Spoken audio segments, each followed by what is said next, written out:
नमस्कार, मैं हूं संजय शर्मा। आप देख रहे हैं 4PM न्यूज नेटवर्क। अपने प्रधानमंत्री जी चाहते हैं कि एक देश एक चुनाव हो जाए। हरियाणा और कश्मीर हाथ से निकल रहा है। चुनाव आयोग जो है वो हरियाणा कश्मीर के संग महाराष्ट्र का चुनाव नहीं करा पाया। कह रहे हैं वहाँ त्योहार हैं, बारिश है, हम दो राज्यों के संग तीसरे राज्य का चुनाव नहीं करा सकते। बताइए आप, महाराष्ट्र, झारखंड, हरियाणा, कश्मीर के चुनाव तो एक साथ हो सकते थे। लेकिन जब चुनाव आयोग महाराष्ट्र तक का चुनाव नहीं करा पा रहा, तो वो ज्ञान दे रहे हैं प्रधानमंत्री जी की एक देश एक राष्ट्र एक चुनाव होना चाहिए। शिगुफा है केवल। शिगुफा इसलिए है कि चंद्रबाबू नायडू तो अभी कुछ समय पहले मुख्यमंत्री बने हैं, वो क्यों चुनाव होने देंगे। उत्तर प्रदेश में चुनाव, योगी आदित्यनाथ को पता है कि सत्ता आएगी नहीं। जो हाल है उत्तर प्रदेश में, पिछड़े दलित सब नाराज हैं। अभय दुबे जी के संग रोज शो करता हूँ, देश के जाने वाले पत्रकार हैं। बड़ी मजेदार बात की उन्होंने कहा कि प्रधानमंत्री जी के अंदर जब देवत्व भाव आया था, तो वो कहने लगे थे कि मैं भैया बायोलॉजिकल नहीं हूं, मैं ऊपर से आया हूं। तो भाव यही था कि वो ईश्वर के रूप है। अभय जी ने कहा उस समय तो संघ बोला नहीं। संघ को लगा कि ऐसा ना हो ये खेल करके 350 सीटें आ जाए फिर हमें मारेंगे। लेकिन जैसे ही 240 पे आए, अपनी असली स्थिति पे आए, संघ ने कहना शुरू कर दिया कि आदमी को भगवान बनने का सपना नहीं देखना चाहिए, आदमी को सब कुछ बनने का सपना नहीं देखिए। मतलब संघ जिस तरह से आजकल भिगो भिगो के मार रहा है मोदी जी को, उससे दर्द होना स्वाभाविक है। खेल क्या है इस चुनाव का, मोदी की रणनीति क्या है, भारतीय जनता पार्टी की साजिशें क्या है, और हरियाणा और महाराष्ट्र में आखिर ऐसा क्या हो रहा है। हरियाणा में तो एक तरफा चुनाव दिख ही रहा है, लेकिन महाराष्ट्र की हालत बीजेपी की इतनी पतली क्यों है। इन तमाम मुद्दों पर मैंने अभय दुबे जी से बातचीत की है। शानदार बातचीत है और आप सबके लिए बहुत बहुत आभार। हमारा दूसरा चैनल है 4PM यूपी। हम लोगों ने बनाया था जब हम 2022 में चुनाव चल रहे थे देश के, उत्तर प्रदेश के, और बड़े बड़े नेशनल चैनल के जब डिबेट हुआ करती थी उसको 5,000 6,000 लोग देखते थे। एक दिन मैंने डिबेट खत्म करी, उस समय 6 लाख लोग व्यू थे उसके ऊपर। तो सरकार बहुत पजल्ड हुई और हमारा चैनल बंद किया गया। आप सब गवाए उसके, आप सबने साथ दिया। मैंने तुरंत 4PM यूपी बनाया, लेकिन 3 दिन के अंदर बड़ा हल्ला हुआ देश में। हमारे जाने माने वकील हैं, बड़े भाई जैसे हैं मोहम्मद हैदर, उन्होंने बहुत बढ़िया नोटिस भेजा यूट्यूब को। वो चैनल 3 दिन में खुला था। अब दूसरे चैनल का हम क्या करते, तो हमने 4PM यूपी बना लिया। यूपी की अगर खबरें देखना तो आप 4PM यूपी को सब्सक्राइब कर सकते हैं। आप लोगों के प्यार के चलते आज 4PM यूपी के भी 6 लाख सब्सक्राइबर पूरे हो गए। अलग अलग राज्यों में चैनल हैं, आप सबके प्यार से 4PM लगातार बढ़ता जा रहा है। पिछले 9-10 महीनों में, एक महीना छोड़ दीजिए, लगातार 4PM नंबर 1 पर है। और ये सिर्फ इसलिए है क्योंकि आपका प्यार हमारे साथ है। लोग कितनी भी साजिशें करें, लेकिन आपका प्यार मजबूती के साथ हमारे साथ बना रहता है। तो आपने 4PM यूपी को भी 6 लाख सब्सक्राइब किया, उन सभी लोगों का बहुत बहुत आभार। चलते हैं अभय दुबे जी के पास। 4PM न्यूज नेटवर्क पे स्वागत है अभय दुबे जी आपका। एक जमाना था कि प्रधानमंत्री नरेंद्र मोदी का चेहरा आता था, ग्राम पंचायत, जिला पंचायत, विधानसभा, लोकसभा, उनका चेहरा जीत की गारंटी होता था। जहां पोस्टर पर लगा दिया नरेंद्र मोदी का चेहरा और चुनाव जीत गए। मोदी जी भी कहते थे एक अकेला सब पर भारी। मतलब इतना ज्यादा ओवर कॉन्फिडेंस था कि जहां मेरा चेहरा आ गया वहां तो चुनाव जीत गए। लेकिन अब लगातार एक के बाद एक जो झटके लग रहे हैं मोदी जी के चेहरे पे, अब चुनाव नहीं जीता जा सकता, ये लगभग सब तय मान गए हैं। तो जिस समय वो चेहरा ढल गया, जिस समय उस चेहरे की ब्रांडिंग खत्म हो गई, उस समय में भारतीय जनता पार्टी की तरफ से ये प्रस्ताव रखा गया और सरकार इस प्रस्ताव पे आगे बढ़ रही है कि एक देश एक चुनाव हो। कोविड कमेटी ने किया, शायद शीतकालीन सत्र में ये आ जाएगा। तो क्या ये जो एक एक प्लानिंग है मोदी जी की, ये कहना कि अभी भी मेरे चेहरे पर चुनाव जीता जा सकता है, क्या इस देश में एक चुनाव संभव है? विपक्ष ने इसकी मजाक उड़ाई है, क्या संभव ही नहीं है देश में एक चुनाव हो जाए? विपक्ष तरह तरह के अपने तर्क दे रहा है। आपको क्या लगता है कि जब चुनाव सिर पर है, महाराष्ट्र के चुनाव टाले जा रहे हैं, उस समय में वन नेशन वन इलेक्शन का ये फॉर्मूला लागू क्यों किया गया है? उत्तर प्रदेश में पता है कि अगर वन नेशन वन इलेक्शन हो गया, यूपी में चुनाव हो गया आज की तारीख में, तो सरकार चली ही जाएगी क्योंकि इतना विरोध है। तो फिर ये शगुफा छोड़ने के पीछे क्या रणनीति हो सकती है, क्या कारण हो सकता है? देखिए, दो बातें मैं इस पर कहूंगा। एक बात तो यह है कि मोदी जी ने जब वो 400 पार का नारा दे रहे थे, उस वक्त उन्होंने जो 100 डेज का अपना प्लान बताया था, तो वो घुमा फिराकर अभी 15 अगस्त में बोल रहे थे। तो देखिए, भाषण के आखिर में उन्होंने वही सब पुरानी बातें कुछ दर्ज करने के लिए इतिहास में, हमने लाल किले से उसको बोला, वो बोली थी उन्होंने बातें पूरी। असल में वो ये छवि पेश करना चाहते हैं कि हम अपने एजेंडे से हटे नहीं है। ये ठीक है कि हमारा बहुमत चला गया है, जिसको वो अपने कभी मुंह से स्वीकार नहीं करते है। बार बार कहते हैं कि हमारी सबसे ज्यादा सीटें हैं, 240 सीटें हैं, सारे एनडीए गठबंधन की मिला के उससे भी ज्यादा हमारी सीटें हैं, इस प्रकार की बातें वो करते हैं।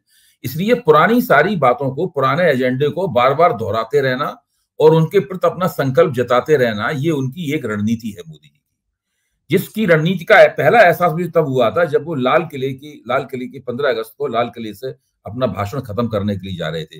पहले तो मुझे लगा कि ये सब बातें बोलेंगे नहीं, फिर आखिर में उन्होंने जल्दी से 5 मिनट के अंदर ये सारी बातें बोल दी।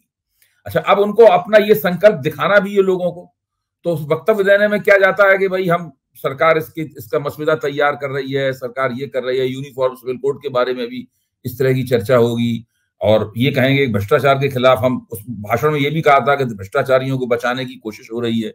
तो अब यहाँ तो हालत ये है कि सुप्रीम कोर्ट लगातार जो टिप्पणियां कर रहा है उससे सब उसका उल्टा हो रहा है। दिल्ली को उन्होंने अपने तथाकथित भ्रष्टाचार विरोधी अभियान की प्रयोगशाला बना रखा था, वो प्रयोगशाला पूरी तरह ढह चुकी है, और फरवरी में दिल्ली का चुनाव का नतीजा आएगा तब तो उस प्रयोगशाला पूरी तरह धूल धूसरित हो चुकेगी, उसकी पूरी साख खत्म हो चुकेगी। आम आदमी पार्टी बहुत बुरी तरह भारतीय जनता पार्टी को फरवरी के चुनाव में ठोकने के लिए जा रही है। 2020 में जो चुनाव नतीजे आए थे कमोबेश 19-20 के फर्क के साथ में, वैसे ही नतीजे फरवरी में आने वाले हैं, क्योंकि भाजपा के पास ना कोई नेता है और ना ही कोई रणनीति है। अब मैं आता हूं इसके ऊपर, क्या एक देश एक चुनाव भारत में संभव है? विपक्ष की मैं इस बात से कमोबेश सहमत हूं कि ये संभव ही नहीं है। अगर ये संभव होता तो ये खत्म ही नहीं होता। हिंदुस्तान आजाद हुआ था वन नेशन वन इलेक्शन था, और ये वन नेशन वन इलेक्शन 60 के दशक तक चलता रहा। लेकिन उसके बाद जब राज्यों क्षेत्रीय शक्तियों का उदय हुआ, राज्यों में कांग्रेस का पराभव, वन नेशन वन इलेक्शन केवल तभी चल सकता है जबकि सारे देश में एक बड़ी डोमिनेंट पार्टी हो। यानी एक डोमिनेंट पार्टी का हिंदी में हम क्या कहेंगे? एक दल महाप्रबल।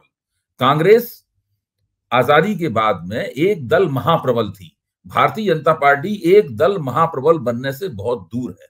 भारतीय जनता पार्टी एक इलाके की डोमिनेंट पार्टी है, प्रभुत्वशाली पार्टी है एक इलाके की, जो उत्तर भारत, पश्चिम भारत और मध्य भारत है, इस इलाके की डोमिनेंट पार्टी है। दक्षिण में उसका कोई नामो निशान नहीं है। उत्तर पूर्व में है लेकिन काफी कमजोर है, और उत्तर भारत के कुछ इलाकों में भी उसका प्रभुत्व या तो है नहीं या अभी पिछले दिनों बुरी तरह घटा है। तो अब वो जो 2014 में और 2019 में एक इलाके की डोमिनेंट पार्टी थी, वो वैसी डोमिनेंट पार्टी भी अब नहीं रह गई वहां पर। क्योंकि अब हालत यह है कि मैं अपने पुराने साथियों से, जो पत्रकार भी हैं और एक्टिविस्ट भी रहे हैं, जो उत्तर प्रदेश में काम करते हैं, जनता का काम करते हैं, जनता के बीच में घूमते हैं, छोटे छोटे प्रोजेक्ट चलाते हैं, जब मैं उनसे बात करता हूं, वो लोग बड़ी अच्छी नब्ज पर उनकी उंगलियां होती हैं। पूछता हूं तो वो कहते हैं कि कांग्रेस का उत्तर प्रदेश में भले ही गांव गांव में संगठन ना हो, उनके पास कार्यकर्ता भले ही ना हो, लेकिन राहुल गांधी का नाम सबकी जुबान पर है। और राहुल गांधी अगर समाजवादी पार्टी, इसका सब जगह संगठन है, उसके साथ अगर गठजोड़ बनाए रहे तो फिर उत्तर प्रदेश में भारतीय जनता पार्टी का जीतना तकरीबन नामुमकिन हो चुका है। आज की स्थिति है। तो ऐसी स्थिति में आप एक भारतीय जनता पार्टी को एक वन नेशन वन इलेक्शन करने से कोई लाभ नहीं होगा। पहली बात, ये वो जमाना चला गया जब सोचते थे सब लोग कि वन नेशन वन इलेक्शन करने से मोदी सारे देश में चुनाव जीत जाएंगे। ये नहीं, ये तो अब बिल्कुल होने वाला नहीं है। दूसरी बात यह है कि अगर ये संभव होता तो ये 60 के दशक में ये टूटता नहीं। ये कोई संविधान में तो लिखा नहीं है, लेकिन ऐसा ही हो रहा था। सब लोकसभा विधानसभा के चुनाव साथ साथ होते थे। अब क्या है कि राज्यों के चुनावों में बड़ी विविधता है, मुद्दों में विविधता है, पार्टियों में विविधता है, क्षेत्रीय शक्तियों का उदय हो चुका है बड़े पैमाने पर, और क्षेत्रीय शक्तियां उठती गिरती रहती हैं। कभी क्षेत्रीय शक्ति हावी रहती है, वही चुनाव जीतती है, कभी कभी वो चुनाव वो हार भी जाती है। अब भारतीय जनता पार्टी को देखिए, भले ही मोदी जी ने ये छवि बना रखी हो कि हमारे चेहरे सब लोग जीत जाते हैं, लेकिन आप गिनिए 2014 के बाद कितनी विधानसभाओं में भारतीय जनता पार्टी की पराजय हुई। कई जगह तो बहुत बुरी तरीके से पराजय हुई है, केवल मार्जिनल पराजय नहीं, बहुत बुरी तरीके से भाजपा जीतती भी रही है और भाजपा राज्यों में हारती भी रही है। राज्यों में भाजपा के जीत की कोई गारंटी नहीं रही, और वो कई बार उसकी हार होते हुए दिखती है, बड़ी बदनामी के साथ हार होती हुई दिखती है, भ्रष्टाचार के आरोपों के साथ हार होती हुई दिखती है। ये स्थिति है भारतीय जनता पार्टी की। तो अब भारतीय जनता पार्टी भी कैसे एक नेशन, मोदी जी सब इस बात को जानते हैं। अगर वास्तव में वो एक देश एक राष्ट्र के प्रति प्रतिबद्ध होते तो अभी चुनाव आयोग केवल 2 राज्यों में चुनाव की घोषणा नहीं करता, वो तो ये कोशिश करता कि कम से कम 6 राज्यों को एक साथ क्लब कर देता।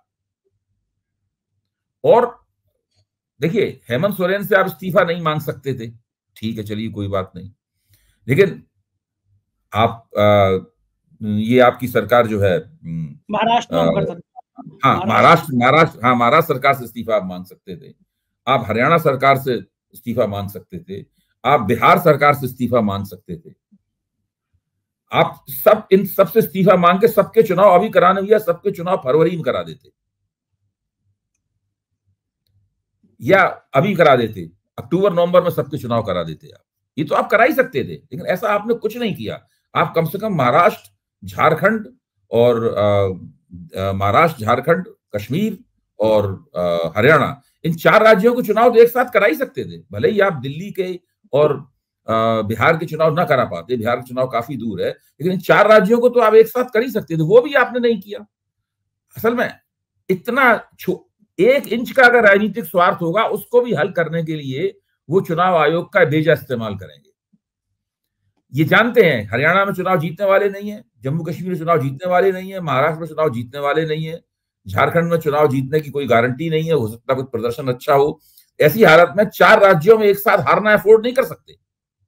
4 राज्यों में एक साथ हारेंगे, बड़ी बदनामी होगी, हथौड़े की तरह लगेगा, झापड़ लगेगा गाल पे बहुत जबरदस्त।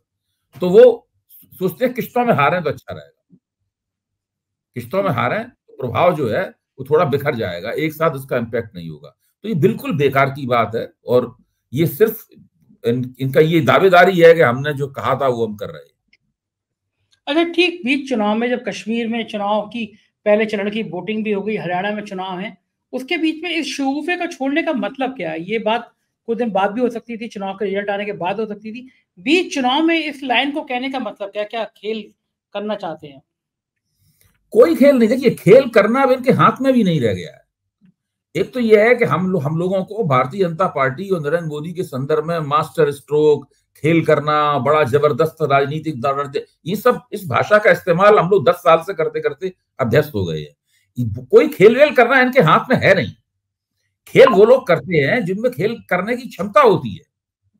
इनमें क्या खेल करने की क्षमता है भाई? जो आदमी कह रहा है कि मेरी खिल्ली उड़ाई जा रही है, हम तो चुप हैं और हम तो योजनाओं की घोषणाएं कर रहे हैं, आप इसको सोचो कि उसके पास वो कैसा इसका मन होगा, कैसा दिमाग होगा उसके बाद, जो कह रहा है कि मेरी खिल्ली उड़ाई जा रही है और मैं चुप हूं। संसद में कहता है कि मेरा प्रधानमंत्री का गला दबाया गया, ये बोले हैं, बोल चुके हैं वो। हाँ, बोले बोले बोले भाई आपने बहुमत खो दिया, फिर भी आप सबसे बड़े दल के रूप में उभरे, 240 सीटें कम नहीं होती हैं। आपको ऐसा लगता है कि जैसे आपका पानी उतर गया हो। ऐसा क्यों लगता है आपको? आज अगर कांग्रेस 240 सीटें जीतकर गठजोड़ सरकार का नेतृत्व करे तो कांग्रेस तो इस तरह नेतृत्व करेगी, उसने चुनाव जीत लिया, बल्ले बल्ले हमारी। 2009 में तो 240 सीटें कांग्रेस को नहीं मिली थी। तो मैं कहना ये चाहता हूं नरेंद्र मोदी की जो शेखी खोरी वाली दावेदारियां हैं उनको हटा दीजिए, आप 400 पार जैसी दावेदारियां हटा दीजिए। भारतीय जनता पार्टी की जो वास्तविक ताकत है इस देश में, वो दरअसल 200 से 250, 250 सीटों के बीच की ही ताकत है, इससे ज्यादा की ताकत नहीं है। अगर पुलवामा वाला घटना नहीं होती, 2019 में ही ये गठजोड़ सरकार में आ जाते, 2019 में ही नरेंद्र मोदी गठजोड़ सरकार का नेतृत्व कर रहे होते। ऐसी ही हालत थी, काफी संतोष था। 3 राज्यों में चुनाव भी हार गए थे लोग विधानसभा का जम के। इस बार तो विधानसभा का चुनाव जीतने के बावजूद इनकी ये हालत हो गई। इससे आप अंदाजा लगाओ उस वक्त क्या हालत होती। उस वक्त 240 सीटें भी नहीं आती 2019 में इनकी। 2019 में ये 200 से नीचे चले जाते, क्योंकि ये मध्य प्रदेश में, छत्तीसगढ़ में और राजस्थान में चुनाव हार गए थे, इनकी सरकारें नहीं रही थी यहां पर। लेकिन चूंकि राष्ट्रवाद की हवा बह गई, हमने घर में घुसकर मारा और वो बालाकोट सर्जिकल स्ट्राइक, इस सब ड्रामेबाजी के कारण ये कुछ अतिरिक्त वोट प्राप्त उन्होंने कर लिया। तो ये 240 सीट जो है ये भारतीय जनता पार्टी का पीक है, ये भारतीय जनता पार्टी की का शीर्ष का सबसे अच्छा प्रदर्शन है, व्यवहारिक सही प्रदर्शन है। इसके बाद तो ये प्रदर्शन और घटना ही घटना है। तो ठीक है ना अभय जी, जब प्रधानमंत्री ने ये कहा कि पिछले 100 दिनों से मेरी मजाक उड़ाई जा रही है, मुझ पर ताने मारे जा रहे हैं, तो वो प्रधानमंत्री का सिंपैथी कार्ड था या वास्तव में प्रधानमंत्री को समझ आया कि ये जो तीसरा कार्यकाल मिला है उनको ये बहुत निराशाजनक है। कश्मीर में लगातार इतने सैनिकों का बलिदान हो गया तो कभी हुआ नहीं था। 100 दिनों के अंदर बताइए 20-25 सैनिक, बहादुर सैनिक हमारे शहीद हो गए आतंकियों के हाथों में। कश्मीर की स्थिति खराब हो गई। कई मुद्दों पे, वक्फ बोर्ड वाले पे, ब्रॉडकास्ट बिल वाले पे सरकार को अपने कदम पीछे लेने पड़े। तो ये क्या माना जाए कि ये जो प्रधानमंत्री की बेबसी है, जो कह रहे हैं कि मेरी मजाक उड़ाई गई, तो क्या वास्तव में ये एक सिंपैथी कार्ड था कि चुनाव में ऐसा बोलूंगा मुझे वोट मिल जाएंगे, या ये वाकई में प्रधानमंत्री को लग रहा है कि अब लोग उनकी खिल्ली उड़ाने लगे? किसी जमाने में सोशल मीडिया पे प्रधानमंत्री के खिलाफ एक शब्द लिख दीजिए, लाइन लग जाती थी आपका विरोध करने की। लेकिन मैं देख रहा हूँ सबसे ज्यादा मीम जो कभी राहुल गांधी पे बनते थे, अब वो मीम प्रधानमंत्री पर बनते हैं और सोशल मीडिया जवाब नहीं दे पा रहा। अमित मालवीय जवाब नहीं दे पा रहे। कांग्रेस की सोशल मीडिया, सुप्रिया श्रीने तो एंड पार्टी बहुत कस के जवाब दे रही है उनका। तो क्या लग रहा है कि प्रधानमंत्री थोड़े परेशान हो गए हैं, इसलिए बेचारगी में ये बात कह रहे हैं, या कोई और रणनीति? देखिए, जनता बेचारे को पसंद नहीं करती। जनता नरेंद्र मोदी के पक्ष में जब खड़ी होती थी, नरेंद्र मोदी के नाम पर लोग झूम जाते थे, तब वो नरेंद्र मोदी अब छाती ठोक के कहते थे कि मेरा 56 इंच का सीना आया, मैं करके दिखाऊंगा, मैं ये काम, मोदी है तो मुमकिन है, मैं ये करके दिखाऊंगा। बात गलत थी, झूठी थी, जमीन पे नहीं उतरती थी। लेकिन कुछ ऐसी परिस्थितियां थी जिसके लिए जनता के, देश की वोटरों के एक बड़े हिस्से ने नरेंद्र मोदी की इन बातों पर एक समय तक विश्वास किया।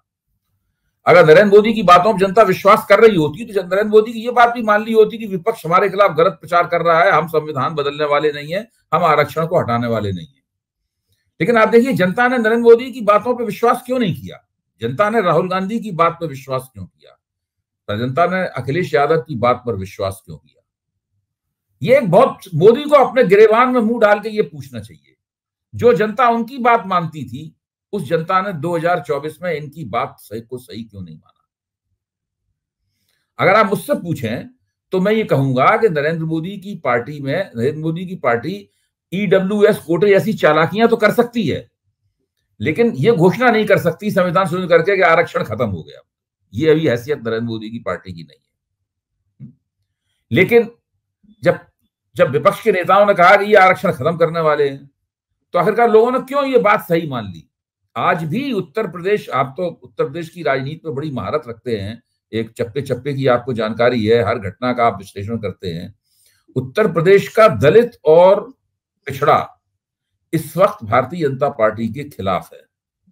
वो भारतीय जनता पार्टी को उसने फिर से एक बार ब्राह्मण बनिया पार्टी मान लिया, और दलित कांग्रेस के जरिए और पिछड़ा समाजवादी पार्टी के जरिए इंडिया गठबंधन के साथ है। और ये नरेंद्र मोदी और भारतीय जनता पार्टी के लिए एक बहुत बुरी खबर है। इस खबर को अच्छी खबर में बदलने के लिए इन लोगों को बहुत मेहनत करनी पड़ेगी। मैं इस बात को बहुत ही साफ तौर पर ठोस रूप से कह रहा हूं। आज राहुल गांधी पॉपुलैरिटी रेटिंग में उत्तर प्रदेश में नरेंद्र मोदी से आगे निकल गए हैं, और इन्होंने अरविंद केजरीवाल के खिलाफ दिल्ली में जो भी प्रपंच रचा पिछले 1.5 साल में, एक बार भी अरविंद केजरीवाल को लोकप्रियता की रेटिंग में पहले 5 लोगों से, नेताओं से हार नहीं निकाल पाए। दिल्ली में कोई आम आदमी पार्टी के खिलाफ लहर नहीं चल रही है, दिल्ली में अरविंद केजरीवाल के खिलाफ कोई लहर नहीं चल रही।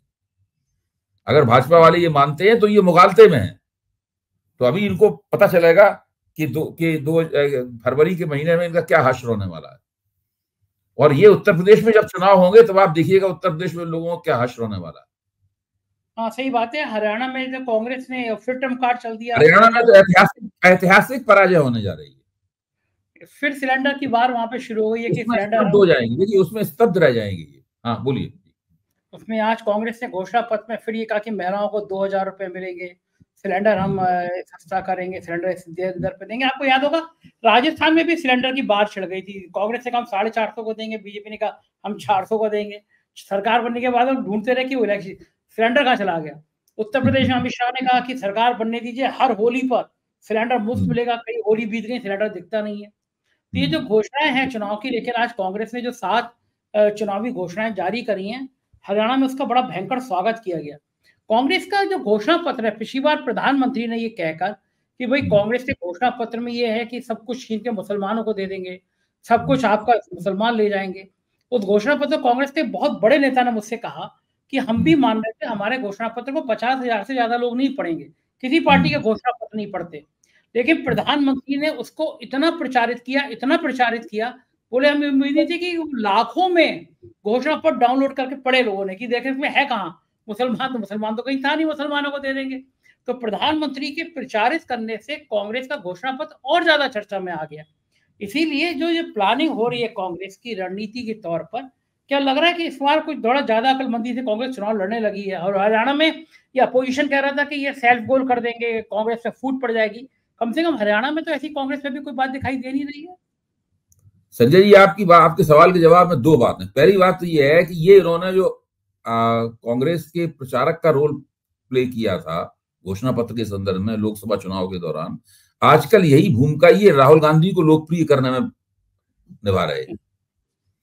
राहुल गांधी जब अमेरिका गए, अगर राहुल गांधी अमेरिका घूम आते, अगर भाजपा वालों ने या दिल्ली में इतनी उछल कूद न मचाई होती मीडिया के ऊपर, तो राहुल गांधी के वक्तव्यों को लोग ध्यान से नहीं सुनते। इन्होंने राहुल गांधी के वक्तव्यों का जो संज्ञान लिया और उसके ऊपर आरोप लगाए कि इसकी संसद सदस्यता खत्म कर देनी चाहिए, ये सबसे बड़ा आतंकी है, ये बोले ना, अवनीश बिट्टू बोले कि सबसे बड़ा आतंकी है।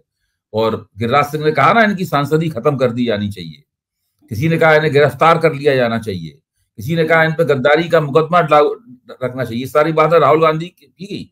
मेरा तो मानना यह है कि इन बातों के प्रभाव के कारण लोगों ने उत्सुकता से सोशल मीडिया पर राहुल गांधी के कार्यक्रमों के जो क्लिप हैं वो लाखों करोड़ों की संख्या में देखे और राहुल गांधी को और ज्यादा लोकप्रिय किया।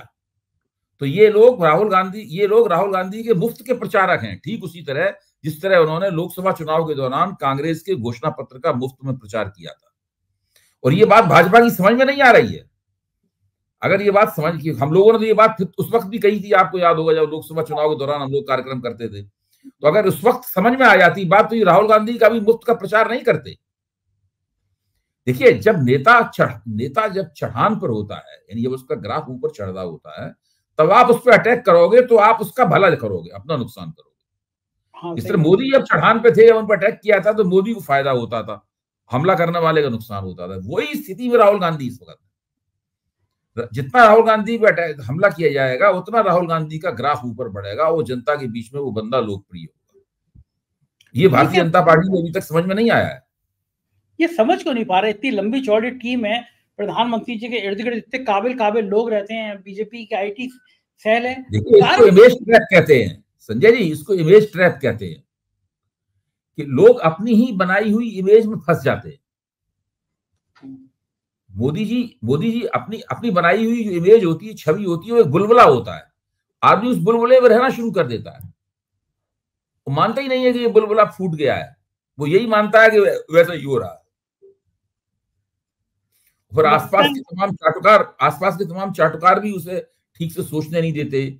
उसको आज भी किसी की भाजपा में हिम्मत नहीं है नरेंद्र मोदी को कोई राय दे दे। नरेंद्र मोदी बताएंगे कैसे क्या करना है, नरेंद्र मोदी को कौन बता सकता है कैसे क्या करना है। आप देखिए नरेंद्र मोदी के प्रति उनके मुख्यमंत्री और उनके गृह मंत्री अमित शाह वफादारी कैसे व्यक्त करते हैं। आज आपने अखबारों में तस्वीर देखी होगी सवेरे, विष्णु साय जो छत्तीसगढ़ के मुख्यमंत्री हैं, ठीक उसी शैली में नरेंद्र मोदी के प्रति अपनी निष्ठा व्यक्त कर रहे हैं जिस शैली में अमित शाह उनके प्रति सार्वजनिक रूप से अपनी निष्ठा व्यक्त करते हैं। उनको कुर्सी पे बैठे हुए नरेंद्र मोदी, मुख्यमंत्री बगल में खड़े हुए हैं और उनका वो हाथ उठाकर हाथ यहाँ चूम रहे हैं। ये पुरानी जो राजशाही की वाली निष्ठा व्यक्त इसी तरह अमित शाह करते हैं। अमित शाह भी यूं करके हाथ माथे से लगाते हैं या चूमते हैं, इस तरह करते हैं। तो ये जो मोदी बहुत पसंद करते हैं इस तरीके से अपनी वफादारी व्यक्त करने का जो पुराना अंदाज है उसको बहुत पसंद करते हैं मोदी जी। तो जब इस तरह का चाटुकारिता का माहौल हो चारों तरफ, जहां हर मुख्यमंत्री ये कहता समझता हो कि मुझ पर विशेष कृपा की गई, आपने मुझे मुख्यमंत्री बनाया, हमें मुख्यमंत्री बनने का अधिकार है, ये कहकर तो मुख्यमंत्री कोई भाजपा में बन नहीं सकता। सही बात, हमारा राइट है, ये तो मतलब ही नहीं है। हाँ, कोई सवाल ही। अच्छा, ये जो प्रधानमंत्री हाथ चूमने से खुश हो जाते हैं, ये क्या वो वही वाली फीलिंग आती है कि मैं बायोलॉजिकल हुई नहीं, मैं तो एक दूध हूँ। तो ये वो हाथ चूमने ये वाली फीलिंग ये होगी। ये हाथ चूमने वाला, ये तो जब ये गुजरात के मुख्यमंत्री थे अमित शाह, उस वक्त भी उनके हाथ चूमते थे। ये बायोलॉजिकल वाला फंडा तो अभी 3-4 साल से उन्होंने शुरू किया था, सोचना शुरू किया था। हुआ ये कि जब 2017 में आदित्यनाथ जी को मुख्यमंत्री बना दिया गया, तो पहली बार एक ऐसे शख्स को मुख्यमंत्री बनाया गया जो कि एक धार्मिक प्रमुख था, एक मठ का धार्मिक प्रमुख था। उसके पास धर्म सत्ता थी, उसे राजनीतिक सत्ता की तलाश थी। वो राजनीतिक सत्ता उसको संघ और मोदी ने मिलकर थमाई। तो फिर जब मोदी ने देखा कि भाई इस व्यक्ति की जब धर्म सत्ता और राजनीतिक सत्ता का मेल हुआ, तो ये व्यक्ति और ज्यादा शक्तिशाली हो गया। तो उन्होंने सोचा कि मेरे पास राजनीतिक सत्ता है, धर्म की सत्ता नहीं है केवल।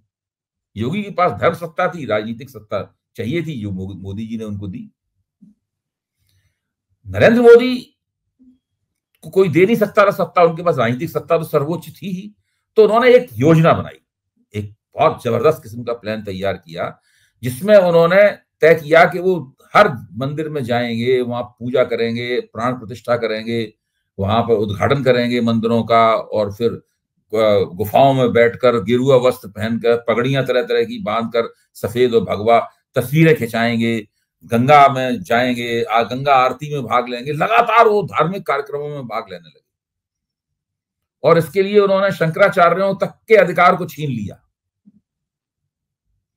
और इस तरीके से उन्होंने कोशिश की ये दिखाने की कि मैं केवल पॉलिटिकल हेड ही नहीं हूं, मैं रिलीजियस हेड भी हूं। और जब पॉलिटिकल हेड और रिलीजियस हेड मिल जाएगा, मतलब है, तो एक खलीफा जैसी हस्ती का उदय होगा, एक ऐसी हस्ती उदय होगा। जो जो जो धार्मिक हेड, खलीफा कौन होता है इस्लाम में? खलीफा कौन होता है? वो जो रिलीजियस हेड भी, जो उनका मजहबी मुखिया भी है और उनका राजनीतिक मुखिया भी है। खलीफा शब्द कहां से आया है अभय जी? खलीफा तुर्की में जो उस्मानी साम्राज्य था, उसको अंग्रेजी में ऑटोमन एम्पायर कहते हैं, उसके शासकों उसमें खलीफा का शासन चलता था, इसलिए उस राज्य प्रणाली को खिलाफत बोलते थे। अच्छा, ओके। हाँ, खिलाफत बोलते थे, इसलिए कुछ लोग हिंदी में अक्सर खिलाफत, उसने उसकी खिलाफत की, गलत शब्द है वो। हाँ, उसने उसका विरोध किया होना चाहिए, वो उसके खिलाफ था, ये बोलना चाहिए। खिलाफत एक राज्य प्रणाली का नाम है, एक स्टेट सिस्टम का नाम है, जो कि तुर्की का जो उस्मानी साम्राज्य था उसके अंदर चलती थी। उसमें इस्लाम में बहुत मशहूर खलीफा हुए हैं, खलीफा उस्मान, खलीफा उमर, ये सब हुए हैं, उससे आया है खलीफा शब्द। वो लोग क्या होते थे कि वो धार्मिक प्रमुख भी थे और राजनीतिक प्रमुख थे। अब भारत के मुगल सम्राटों को देखें आप, कोई भी मुगल सम्राट जो था वो धार्मिक प्रमुख नहीं था, उसके दरबार में उलेमा मौजूद रहते थे जो उन्हें धर्म संबंधित राय मशवरा देते थे, गुटबाजी भी करते थे उलेमा लोग अपनी। तो जो पॉलिटिकल, वो बादशाह पॉलिटिकल हेड था। मैं इसका आपको नमूना बताऊं, औरंगजेब जिसको कट्टरपंथी कहा जाता है, औरंगजेब के दरबार में तुर्की के खलीफा ने अपना एलची भेजा, तो वो तुर्की के खलीफा का तुर्की खलीफा का दंड लेकर आया, राजदंड लेकर आया, औरंगजेब के दरबार में पेश किया। उसने कहा खलीफा ने आपको राजदंड भेजा है, आप इसको स्वीकार कर लें, यानी खलीफा के प्रति साफ सम्मान व्यक्त करें। औरंगजेब सिंहासन से नहीं उठा, ना उसने राजदंड छुआ, उसने कहा इनको ले जाओ मेहमान खाने में, इनकी आओ भगत करो और उसके बाद विदा कर दो इनको। तुर्की खलीफा का राजदंड औरंगजेब ने स्वीकार नहीं किया। बहुत मशहूर, आप देखिए जितने भी मुगल सम्राट हुए उनमें से कोई हज करने नहीं गया कभी भी। ये भारतीय इस्लाम की विशेषता है। अकबर हज करने नहीं गया, जहांगीर हज करने नहीं गया, उससे पहले हुमायूं हज करने नहीं गया, शाहजहां हज करने नहीं गया, औरंगजेब हज करने नहीं गया, कोई हज करने नहीं गया। वो तो इस तरह की, भारतीय इस्लाम अलग तरीके का है। जितनी भी यहाँ पे बड़ी बड़ी दरगाहें हैं, उन 4-5 दरगाहों की अगर आप जियारत कर लें तो हज के बराबर मानी जाती थी। तो इंडियन इस्लाम का मक्का मदीना भारत में ही था, वहां था ही नहीं। तो अपने प्रधानमंत्री जी भी थोड़ी थोड़ी खलीफा वाली भूमिका में आ गए कि हाथ चूमने लगे। उन्होंने कोशिश की खलीफा वाली भूमिका में आ जाए। आरएसएस भी इस प्रयोग को ध्यान से देख रहा था, उस वक्त कुछ नहीं बोला। तब तो लाइन लगा दी मोहन भागवत जी ने। राय ने उनको विष्णु का अवतार कहा, जब साक्षी महाराज ने उनको देवता कहा, जब नड्डा साहब ने उनको देवताओं का देवता कहा, जब ये खुद को ही नॉन बायोलॉजिकल कहने लगे, उस वक्त संघ परिवार ने कोई टिप्पणी नहीं की। ये लोग चुप बैठे रहे, सोचते रहे कि पता नहीं इसके चक्कर में इसकी 350 सीटें ना आ जाए। हाँ। अगर वो अभी निंदा कर देंगे तो फिर ये मारेगा मैं। फिर उन्होंने ये सोचा, तो वो उन्होंने चुप बैठे रहे। जब इनको उन्होंने बहुमत खो दिया, उसके बाद अब रोज कमेंट करते हैं कि भाई आप ईश्वर मत समझिए अपने आप को, लोगों को मानने दीजिए महात्मा आपको, और आप राक्षस सब चीजों को कंट्रोल करता है, ये सब बातें कह रहे हैं ना मोहन भागवत। अब कह रहे हैं, उस वक्त कहाँ बोलते थे? उस वक्त हम ही आप बोलते थे, हम और आप बोलते थे, कोई बोलता ही नहीं था इस बात पे।